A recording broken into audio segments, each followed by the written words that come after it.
Why do Mexicans celebrate the Day of the Dead instead of mourning? Death.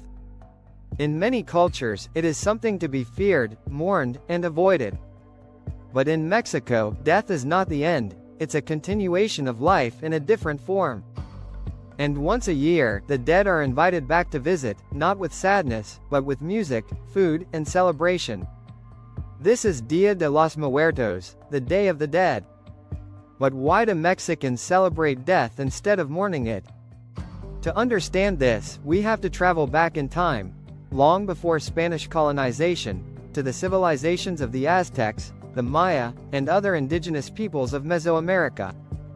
These ancient cultures had a very different view of death. They believed that when people died, their souls didn't simply disappear. Instead, they journeyed to Mictlan, the Aztec underworld, a place where they would continue their existence. Death was not seen as an end, but as a transformation, one that deserved honor, not sorrow. When the Spanish arrived in the 16th century, they brought Catholicism with them. They introduced All Saints' Day and All Souls' Day, religious holidays meant to honor the dead. But rather than abandoning their own traditions, the indigenous people merged them with these new Christian beliefs, creating what we now know as Dia de los Muertos.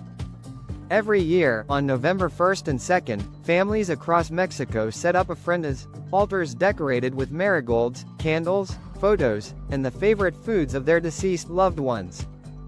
They visit cemeteries, not to cry, but to celebrate, sharing stories, playing music, and even having picnics by the graves. Pan de muerto, a sweet bread, is eaten, and sugar skulls, colorful symbols of death and remembrance, are given as gifts. This celebration is a powerful reminder that, in Mexico, death is not something to be feared.